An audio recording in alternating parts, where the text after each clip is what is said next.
Vamos a orar para iniciar. ¿A quién le gustaría guiarnos en oración?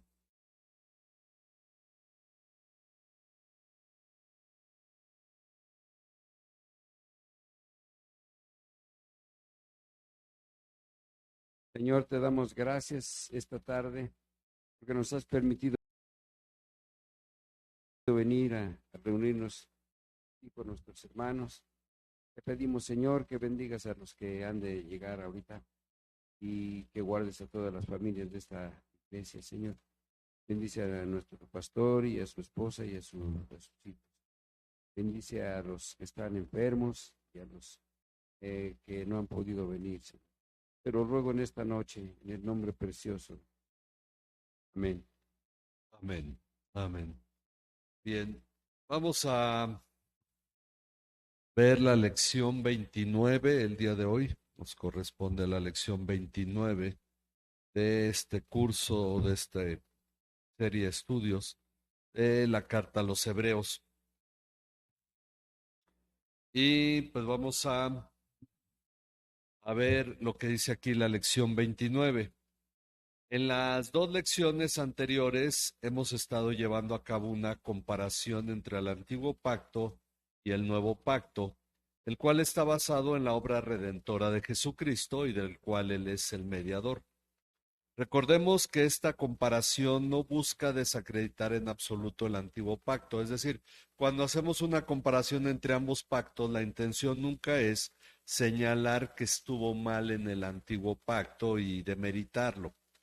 Como dice aquí, dice, si eso hubiera sido todo lo que Dios nos hubiera dado, si nunca hubiera habido un nuevo pacto, ya de por sí ha sido una enorme muestra de su gracia, dada a nosotros los pecadores, a fin de que por medio de éste llegásemos a tener comunión con Él. Es decir, que el antiguo pacto era suficiente para tener comunión con Dios. Si así lo hubiera dejado Dios, hubiera sido suficiente porque era lo que él esperaba a través de este pacto. Por eso no lo demeritamos.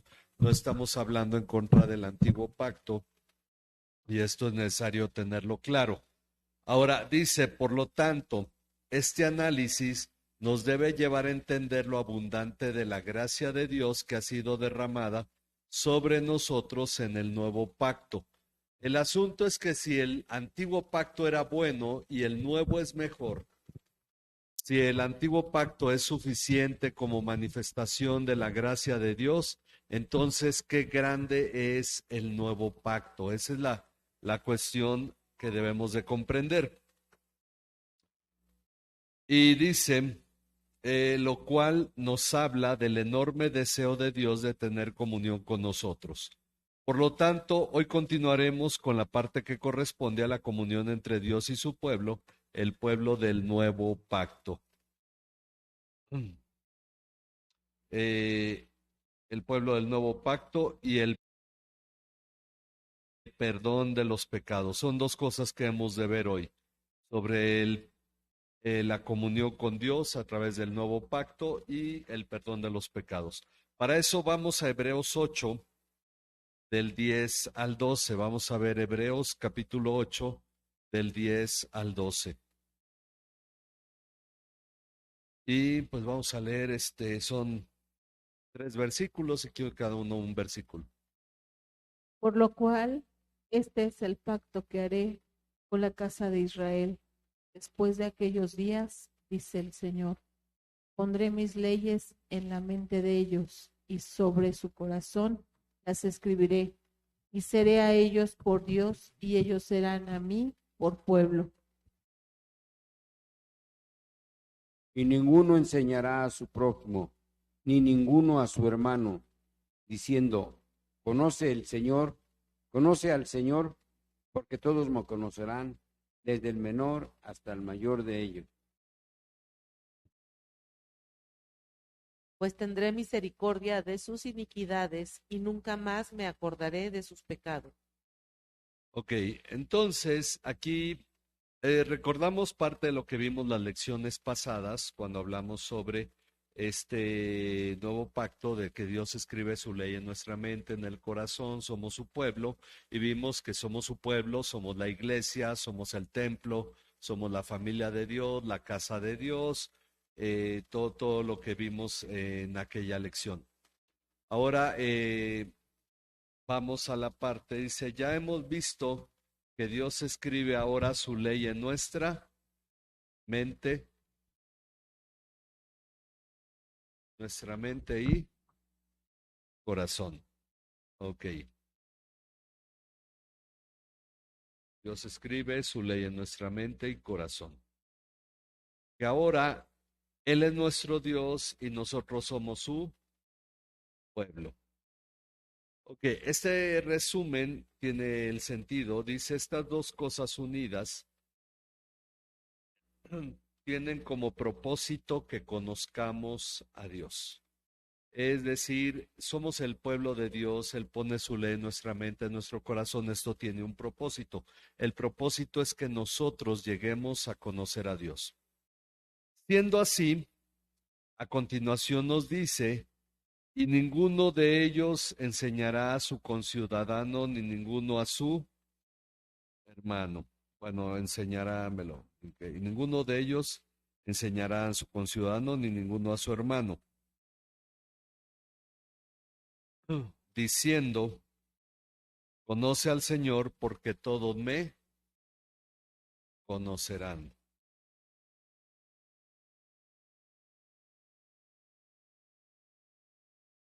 Porque todos me conocerán, desde el menor hasta el mayor de ellos. Ok, entonces Él escribe su ley en nuestra mente, corazón, para que le conozcamos. Por lo tanto, ninguno enseñará a su conciudadano ni ninguno a su hermano, diciendo, conoce al Señor. Bueno, cada una de estas partes del nuevo pacto nos pueden parecer simples y podríamos solo mencionarlas, es decir, decir, bueno, ok, es comprensible, vamos a seguir con lo demás. Y podríamos solo mencionarlas y seguir adelante buscando profundizar en otras partes que nos parezcan más interesantes. Sin embargo, es una realidad que la mayoría de los cristianos, los cuales participan en este nuevo pacto, ignoran por completo en qué consiste, y de ahí han surgido las grandes catástrofes doctrinales de la historia, y sobre todo las actuales. Es por eso que debemos resaltar esta parte del pacto de manera particular. Es decir, ¿por qué nos detenemos aquí y analizamos estas partes? Dice, pues conocer a Dios ha sido la diferencia entre alumbrar en la sociedad o ser obscuridad. Ok, entonces vamos a buscar comprender por qué es importante entender estas piezas del nuevo pacto. Dice, aunque el antiguo, eh, perdón, esta parte nos dice que nadie enseñará a otro diciendo, conoce al Señor. Ok, vamos en el punto 3. Conoce al Señor. Nadie enseñará a otro diciendo, conoce al Señor. Ahora, esto ha generado una pregunta muy válida. ¿Acaso no es la Biblia misma la que nos habla sobre ser instruidos en la palabra? Es decir, no nos habla de la enseñanza. ¿Qué nos dice segunda de Pedro 3:18?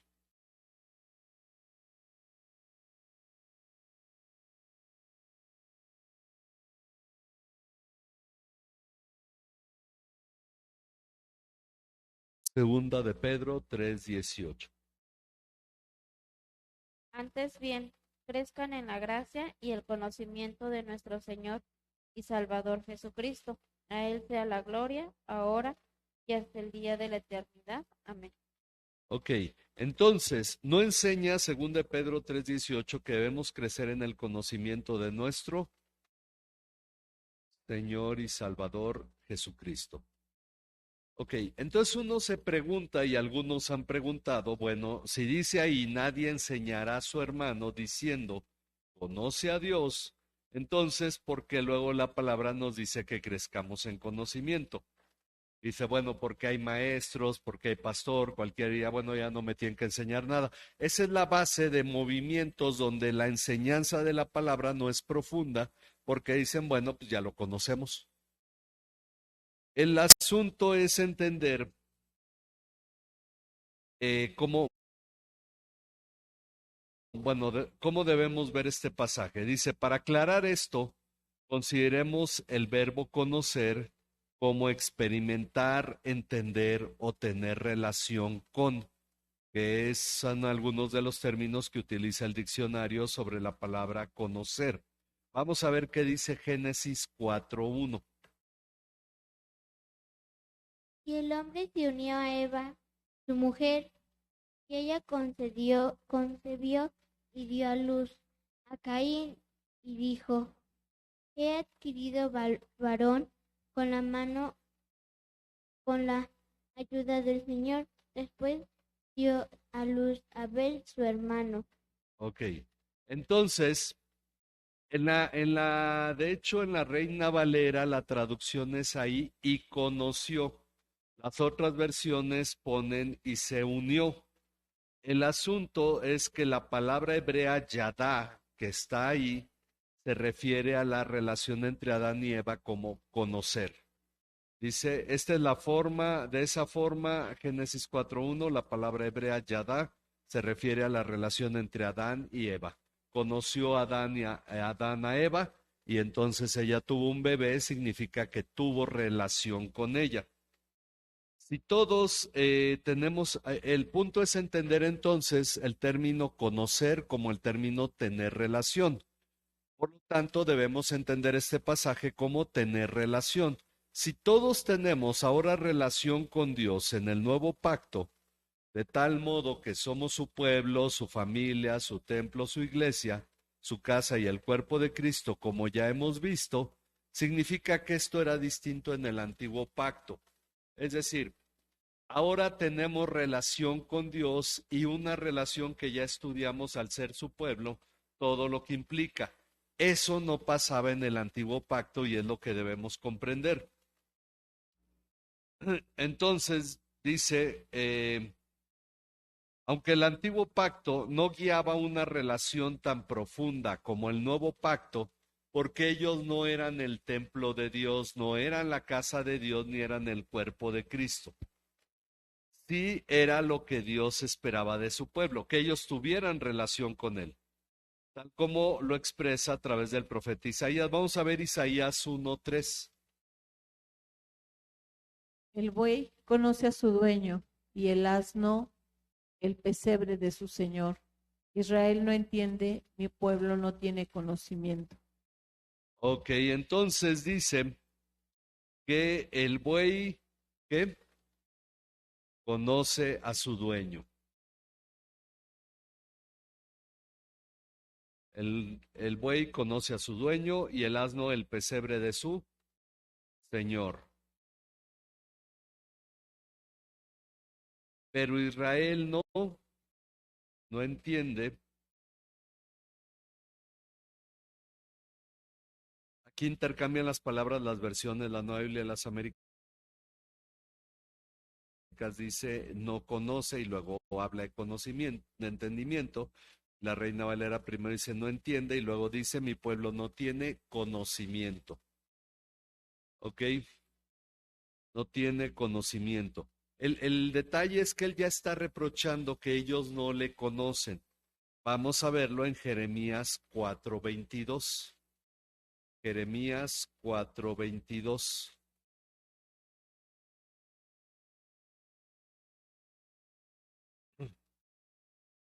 Jeremías 4:22.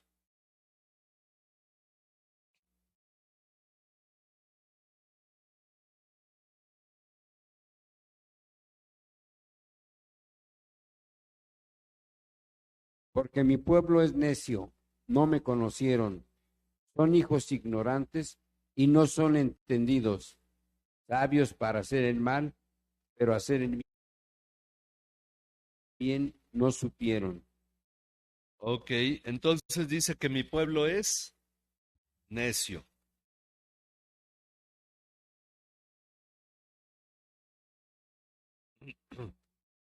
Mi pueblo es necio. Luego dice, no me conoce. Dice, no me conocieron. Vamos a ponerle no me conoce. Entonces, no había conocimiento de Dios en ellos. Mi pueblo es necio, no me conoce. Hijos torpes son, no son inteligentes, astutos son para hacer el mal. Pero no saben hacer el bien.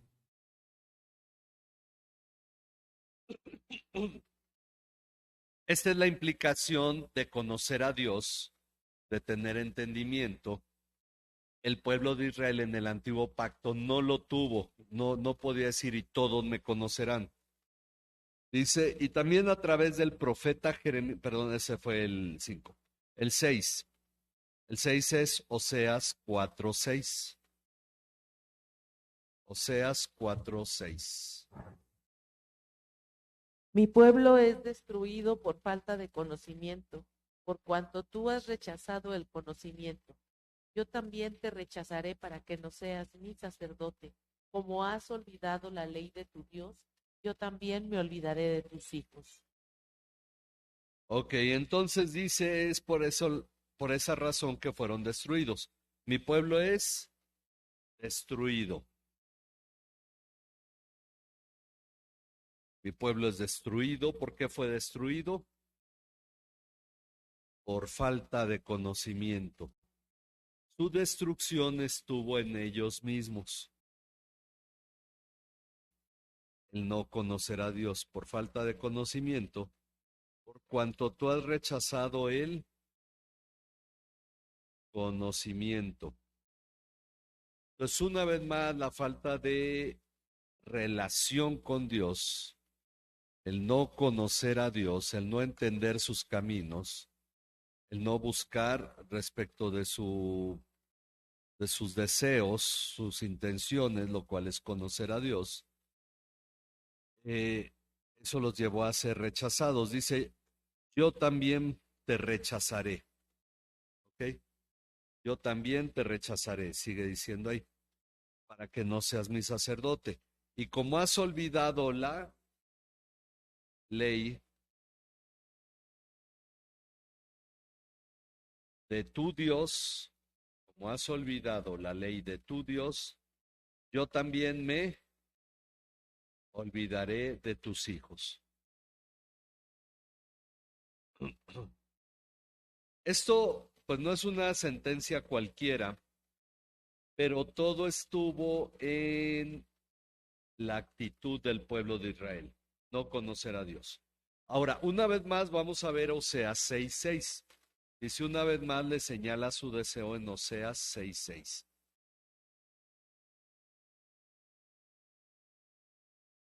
Porque me deleito más en la lealtad que en el sacrificio, y en el conocimiento de Dios en los holocaustos.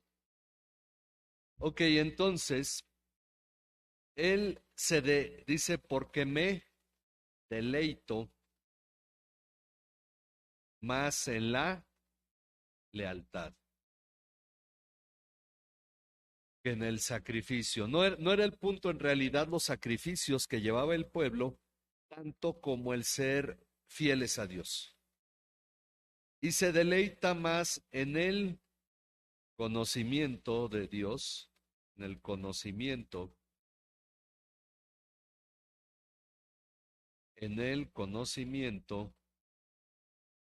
que en los holocaustos. Cualquier sacrificio que podamos hacer para con Dios no es lo mismo que buscar conocer a Dios. Entonces, el deleite de Dios está en que nosotros indaguemos, le conozcamos, le busquemos, tengamos relación con Él. Y vamos a ver dos pasajes más, Isaías 11:9 y Habacuc 2:14. Isaías 11:9 y luego Habacuc 2:14. No dañarán ni destruirán en todo mi monte, en todo mi santo monte, porque la tierra estará llena del conocimiento del Señor, como las aguas cubren el mar. Okay. Porque la tierra será llena del conocimiento de la gloria de Jehová, como las aguas cubren el mar. Ok, entonces a través de estos dos pasajes le señala que ¿qué es lo que va a ser lleno? La tierra, que la tierra se llenará del conocimiento.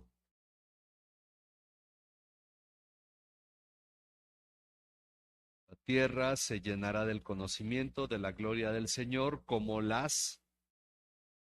aguas, como las aguas cubren el mar. Ok, ambos pasajes señalan lo mismo. No había conocimiento de Dios en el pueblo de Israel, pero Él promete que vendrá el día en que la tierra se llenará del conocimiento de la gloria del Señor, como las aguas cubren el mar. Por esta razón, la encarnación de Jesucristo juega un papel esencial en el cumplimiento de esta profecía. Vamos a ver qué dice Juan 1:18.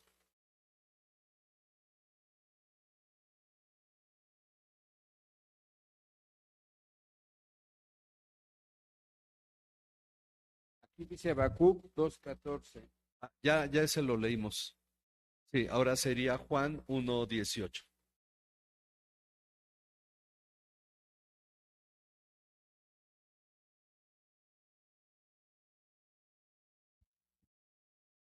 A Dios nadie le vio jamás.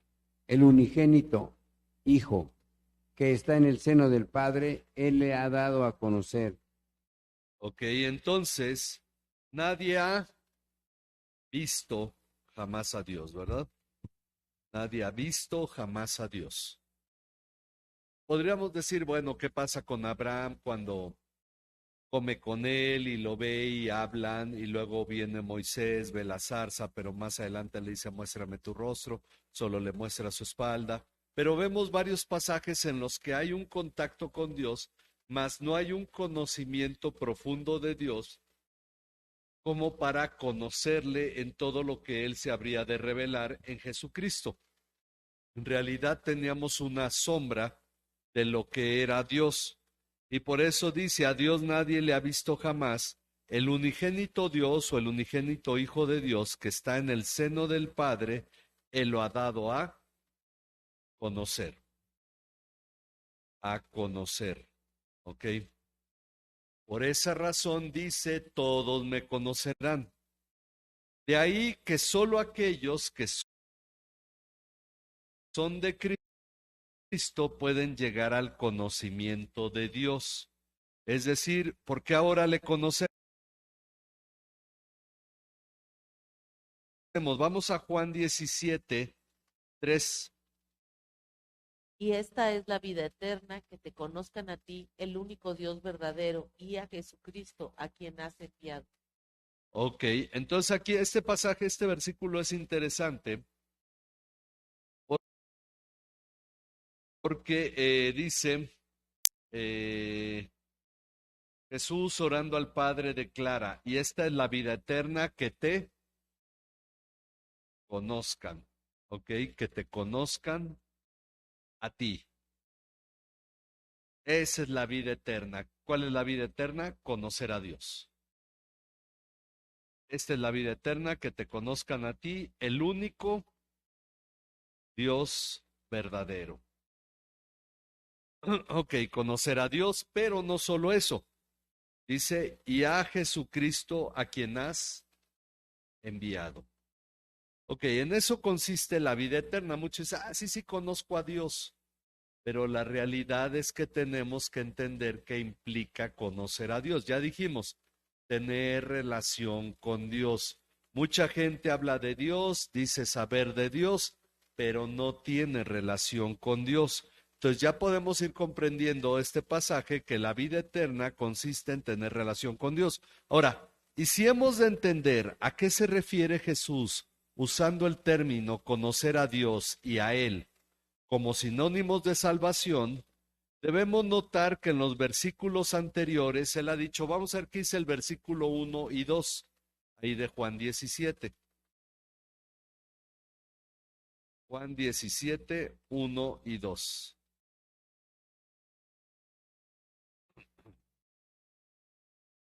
Juan capítulo 17.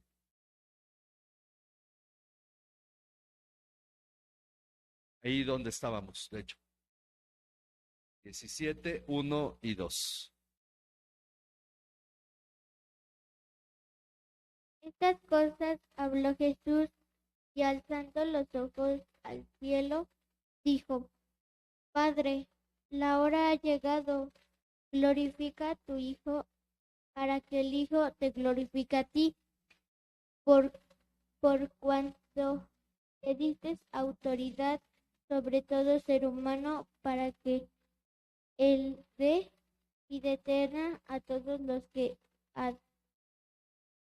Ok. Aquí es interesante cuando dicen, Padre, la hora ha llegado, glorifica a tu Hijo. Ok, glorifica a tu Hijo.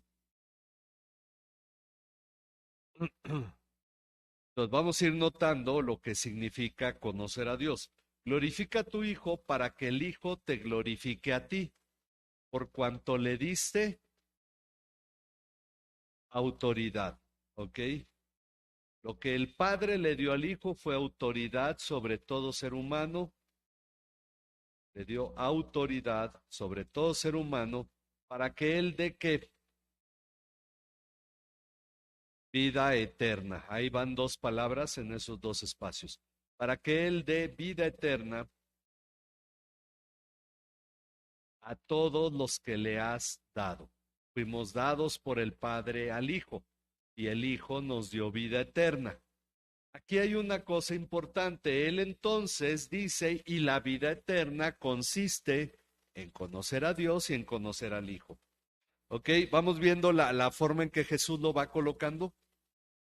Conocer a Dios, conocer al Hijo es vida eterna y el Hijo nos da la vida eterna porque el Padre le dio esa autoridad. Bueno, esto significa que el conocimiento que Jesús ha dado a través de su palabra da vida eterna. Por eso, en los versículos 6 al 8, vamos a ver ahora qué dicen los tres versículos siguientes al que bueno, en el 6 al 8, porque el 4 y el 5 nos los brincamos. 6 al 8.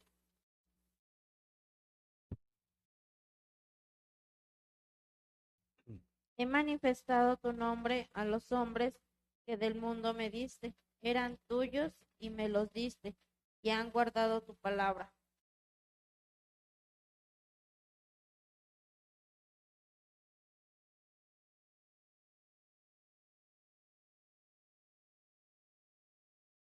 Ahora han conocido que todas las cosas que me has dado proceden de ti.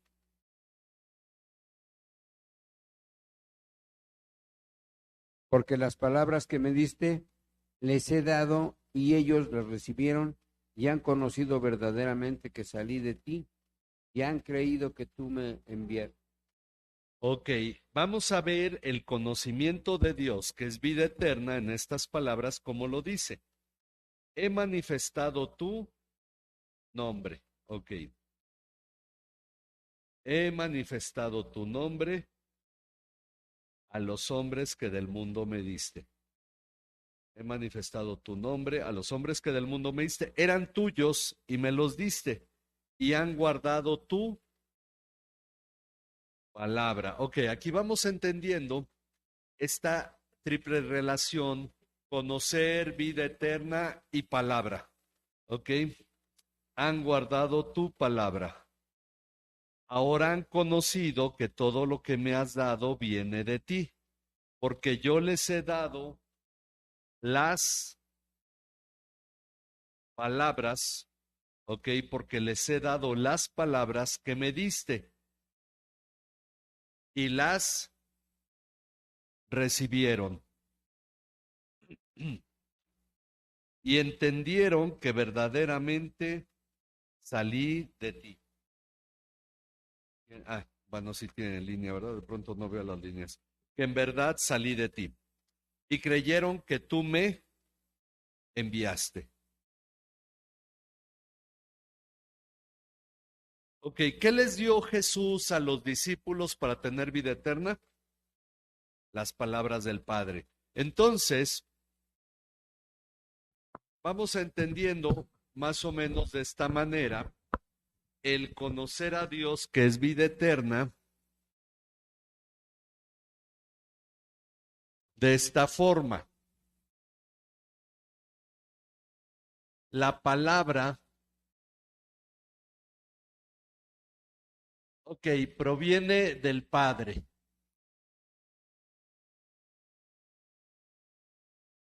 Si somos más exactos en los términos que tenemos en la Biblia y notamos que la palabra logos es en griego palabra,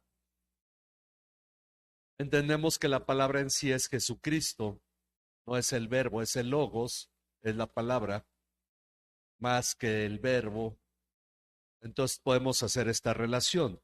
Pero finalmente la palabra que viene de Jesucristo es dada a los discípulos, a los que son del Padre y se los dio a Jesús, en los cuales somos incluidos todos nosotros.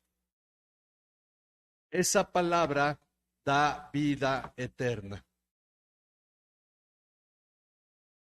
Me brinqué una parte, perdón, aquí voy a corregir. Esa palabra da conocimiento.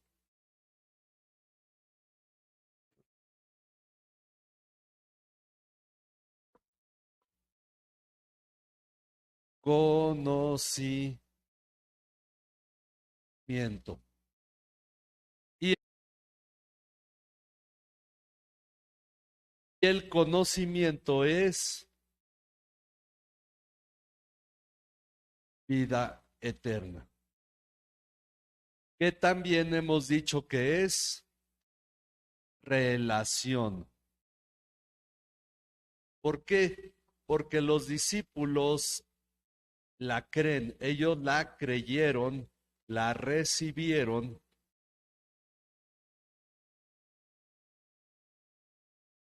Entonces, nos damos cuenta de esta interacción entre la palabra dada por Jesús a los discípulos, que da esta comunión con Dios.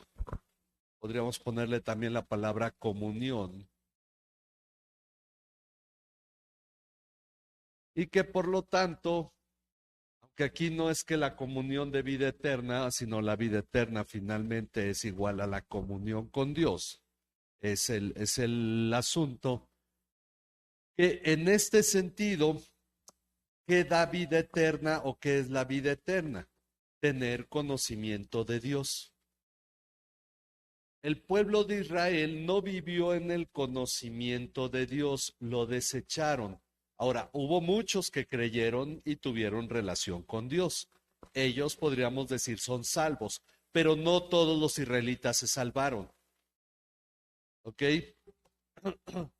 En Romanos 9 dice el apóstol Pablo, no todo Israel es Israel. No todo Israel fue salvo.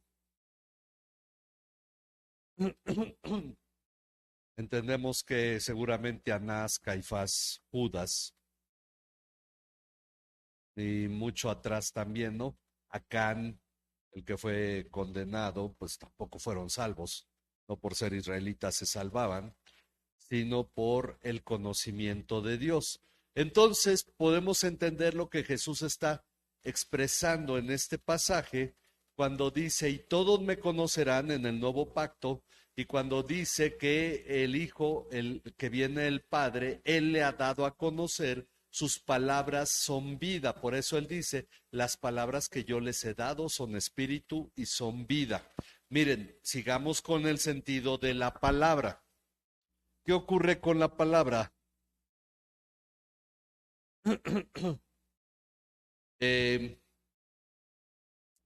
Ya vimos el 12, ¿verdad? Esto va, vamos al 13. Esto va de la mano con lo que ya hemos señalado de la palabra de Dios como la que nos limpia. Vamos a ver Juan 15:3. Juan 15:3. Ya vosotros estáis limpios por la palabra que se os ha hablado. La palabra que Jesús habla a los discípulos, limpia. ¿Ok? Ha limpiado a los discípulos. Dice por ahí el Salmo 119, ¿con qué limpiará el joven su camino? Con guardar tu palabra. Bueno, vamos a ver, ok, ustedes ya están limpios por la palabra que les he hablado, ¿ok? Ahí ya llenaron, ¿verdad? Y por medio de la cual hemos nacido de nuevo, según Primera de Pedro 1:23, que dice, pues han nacido de nuevo, no de una simiente corruptible, sino de una que es incorruptible, es decir, mediante la palabra de Dios que vive y permanece. ok, entonces hay un nuevo nacimiento y el nuevo nacimiento proviene de la palabra.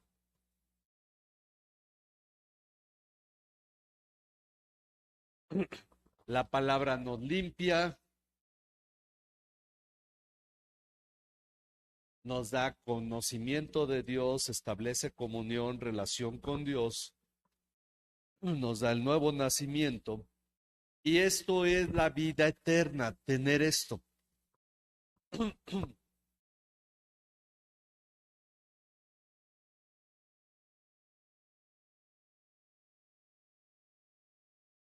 Ok, entonces pues ha nacido de nuevo.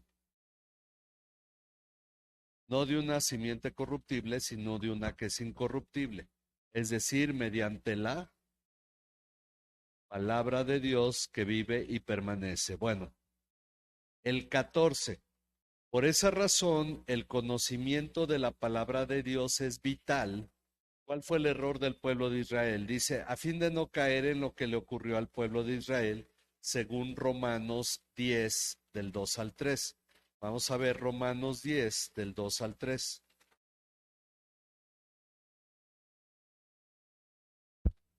Hermanos, el deseo de mi corazón y mi oración a Dios por ello es para su salvación. El 2 y el 3, si quieren leerlos todos. Porque yo testifico a su favor de que tienen celo de Dios, pero no conforme a un pleno conocimiento, pues desconociendo la justicia de Dios y procurando establecer la suya propia, no se sometieron a la justicia de Dios. Ok, entonces dice, yo testifico a su favor de que tienen celo de Dios. Mucha gente tiene celo de Dios y les pasa mucho de lo que le pasó al pueblo de Israel. Ellos tenían celo de Dios, pero dice aquí, pero no conforme a un pleno conocimiento. Es decir, es como aquellas personas que hablan de Dios y no, sí, Diosito me cuida, Dios, pero no tienen conocimiento de Él. Ahora, muchos de ellos sí se enojarían si alguien blasfema de Dios, pero tienen celo y el pueblo de Israel tenía celo de Dios, pero no conforme a un pleno conocimiento. Entonces dice, pues desconociendo la justicia de Dios, procuraron establecer la suya propia. Ok, entonces desconociendo la justicia de Dios y procurando establecer la suya propia, no se sometieron a la justicia de Dios. Y el pueblo de Israel fue celoso de Dios como lo es un musulmán, que son muy, muy celosos de Dios, pero no tienen relación con Él. Y nosotros debemos de cuidar precisamente eso. ¿Cuál fue el problema del pueblo de Israel? ¿Su celo? No. Su problema fue la falta de conocimiento. Terminaron estableciendo su propia justicia sin darse cuenta, creyendo que era la justicia de Dios. Y entonces ellos practicaban la ley de Moisés, pero no amaban al prójimo y finalmente ni siquiera amaban a Dios. Y había cosas que reflejaban su falta de conocimiento a Dios porque finalmente no le glorificaron. Por lo tanto, el desconocimiento de la palabra de Dios nos lleva a la falta de entendimiento de que la palabra nos limpia y da vida, como acabamos de ver. Por lo cual debemos crecer en este conocimiento al que ya tenemos acceso en este nuevo pacto. Es decir, ¿por qué hay maestros en la iglesia? Para enseñar, porque el conocimiento está dado, pero hay que crecer en él. Tenemos la capacidad de conocer a Dios, Él se ha acercado, tenemos relación con Él, pero hay que crecer precisamente en el conocimiento de Él, en ese conocimiento que nos ha sido dado. Y dice al que ya tenemos acceso en este nuevo pacto, pues nuestra fe no opera en el vacío, sino en la certeza de que Dios nos ha dado vida eterna a través de la obra de Jesucristo, perdonando de manera definitiva nuestros pecados. Por esa razón, como consecuencia de conocer a Dios, utiliza la palabra pues, es decir, volviendo a Hebreos 8, entre los versículos 11 y 12, hay una unión, Hebreos 8 en el 11 y 12, y el versículo 12 empieza con la palabra pues. Esa palabra pues, se me fue cómo es el término, es conjuntiva, forma una conjunción. Une la frase previa con la frase posterior, es como la palabra y, es como la palabra por qué, entonces conecta los dos versículos. Ok, podemos conocer a Dios, dice, pues, la cual conecta lo anterior, entonces ahí va la palabra pues, ok. Por esta razón, como consecuencia de conocer a Dios, utiliza la palabra pues, la cual conecta lo anterior con la frase, con las frases. Hay dos frases ahí. La primera es, tendré misericordia. Tendré misericordia de sus iniquidades. ¿Por qué razón podemos conocer a Dios? Y entonces aquí hay una cosa importante.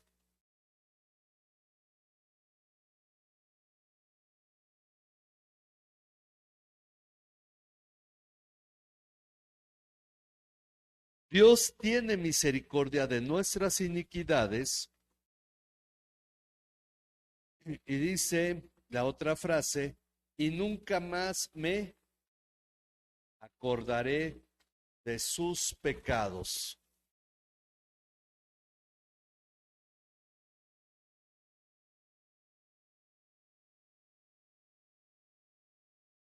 El perdón de Dios. Tendré misericordia de sus iniquidades y nunca más me acordaré de sus pecados. Y es así como debemos entender el perdón de Dios, el cual primeramente nos es propicio. ¿Cómo nos es propicio? Cuando dice tendré misericordia de sus iniquidades. Dios nos es propicio. Él es suficiente para nuestra situación. Ese es el sentido de ser propicio. Al tener misericordia de nosotros debido a nuestra iniquidad, por medio de la obra redentora de Jesucristo. Y Él nunca más me acordaré de sus iniquidades, no es una amnesia divina, sino dice, y que no volverá a traer a la memoria nuestros pecados, lo cual es una forma de definir el verbo perdonar. Perdonar es que ya no vamos a estar recordando, trayendo a la memoria lo que ocurrió. Eso es perdonar. ¿Ok? ¿Alguna duda hasta aquí? Bueno, tal como dice, vamos a ver el Salmo 103, los versículos 11 al 12. Salmo 103. Porque como la altura de los cielos sobre la tierra, engrandeció su misericordia sobre los que le temen.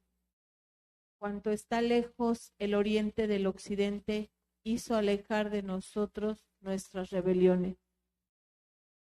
Ok, entonces, como una vez lo definió Sotelo, el que escribía las canciones para Torrefuerte, decía, yo aquí veo una cruz, no es la cruz del Calvario, pero dice, como están de ¿qué? Altos los cielos sobre la tierra.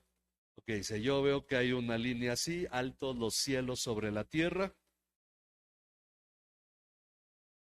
Así es de grande su misericordia.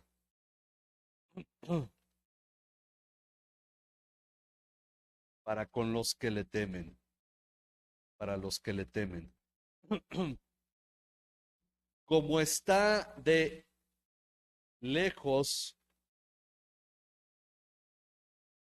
el oriente del occidente, entonces dice, bueno, yo veo que hay una línea así y hay otra línea así. Como está de lejos el oriente del occidente, así alejó de nosotros nuestras transgresiones. Nuestras transgresiones. Una transgresión es la falta a una ley, a la ley de Dios.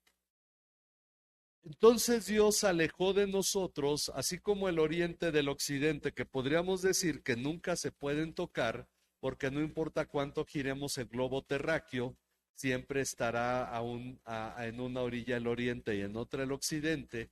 No importa qué tanto pensemos en la distancia entre el cielo y la tierra, nuestras iniquidades, nuestras transgresiones fueron alejadas de nosotros por Dios. Bueno, y la misericordia de Dios es alta como los cielos sobre la tierra. Ok, entonces esa es otra forma en la que señala el perdón de Dios. Y esto lo reafirma Primera de Pedro 3:18. Primera de Pedro 3:18.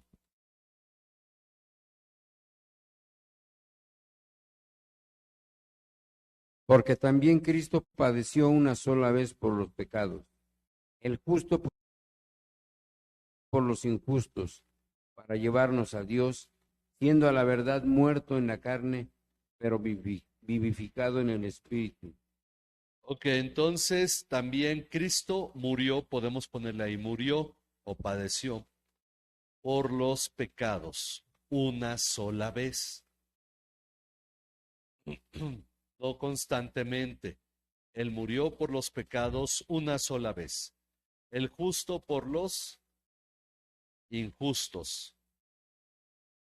Entonces está hablando de Jesús dando su vida por nuestros pecados para llevarnos a Dios. Y luego dice a la verdad, muerto en la carne, pero vivificado en el espíritu. Ok, lo que entendemos, porque no vamos a profundizar el versículo como tal ahorita, es el hecho de que finalmente Jesús murió por nuestros pecados.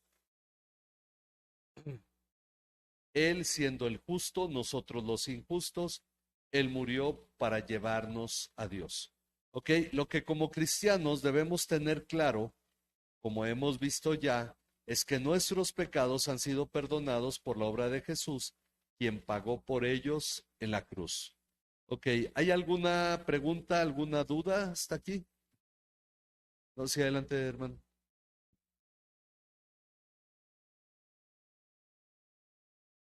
¿Cuál es? ¿De Pedro?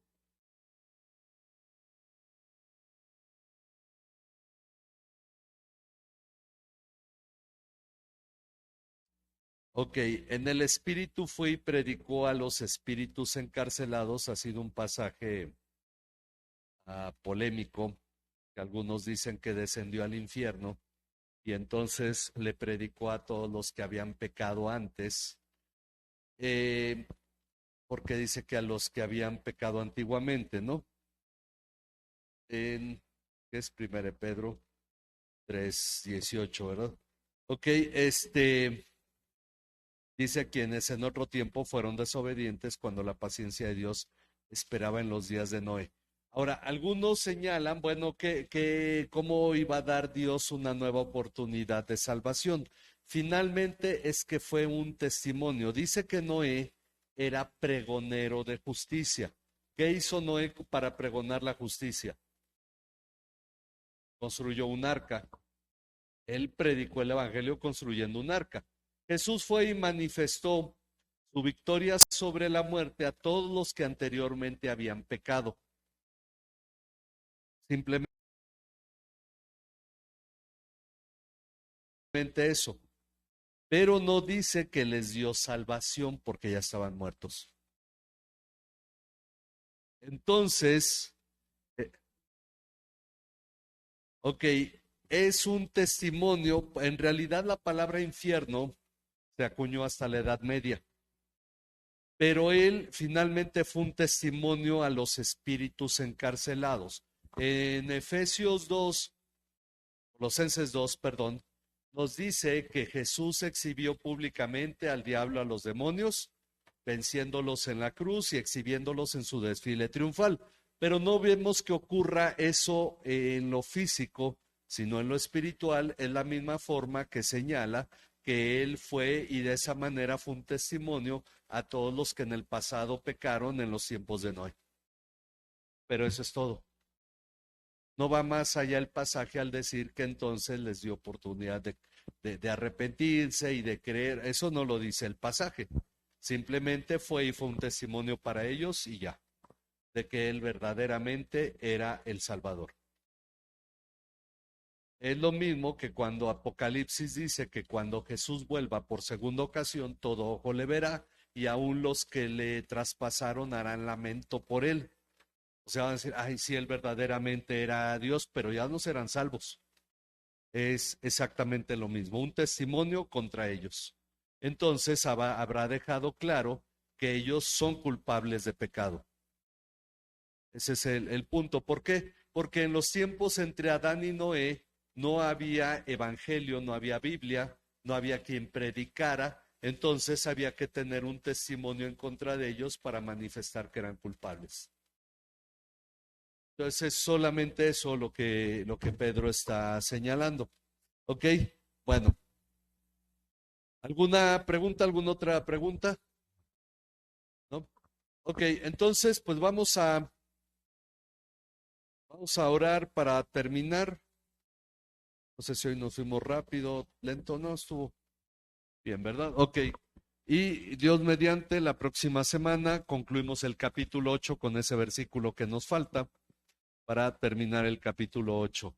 Confío que esté quedando claro todo lo que estamos estudiando. Y pues vamos a ponernos en las manos de Dios. Padre, te agradecemos mucho el que nos concedes tu palabra, podemos meditar en ella, leerla, poder compartir como iglesia. Yo confío que todos los hermanos que nos ven por internet están siendo edificados y que la transmisión llegue clara a ellos, así como también la predicación de la palabra, y que tú ilumines, alumbres el corazón y la mente de cada uno de nosotros, ya que has puesto tu palabra en nuestra mente, en nuestro corazón, Señor, para que nosotros tengamos un verdadero conocimiento tuyo, tengamos comunión contigo. Te damos gracias, Padre, y confiamos que las cosas que estudiamos en verdad nos vayan permitiendo tener una vida reposada en ti, sometidos a ti, Señor, pero también reposando en ti, Señor, en todo tiempo. Que tú, Padre, toques la vida de cada uno de nosotros, Señor, que tengas misericordia de cada uno, Padre, sobre todo en los que están pasando por situaciones de enfermedad, de necesidad, Señor, te pedimos que seas propicio. Si lo has sido en cuanto al pecado, Señor, también te rogamos lo seas en cuanto a las cosas que vivimos en esta tierra, Señor, en las dificultades que enfrentamos, que tú tengas misericordia de nosotros. Gracias, Padre, te alabamos, te bendecimos porque eres bueno con nosotros, Señor, y confiamos que la enseñanza de tu palabra verdaderamente va transformando vidas. Por eso te pedimos por esta iglesia que cada uno sea sensible a la enseñanza de tu palabra, al estudio de tu palabra, y que haya este verdadero deseo de conocerte más cada día.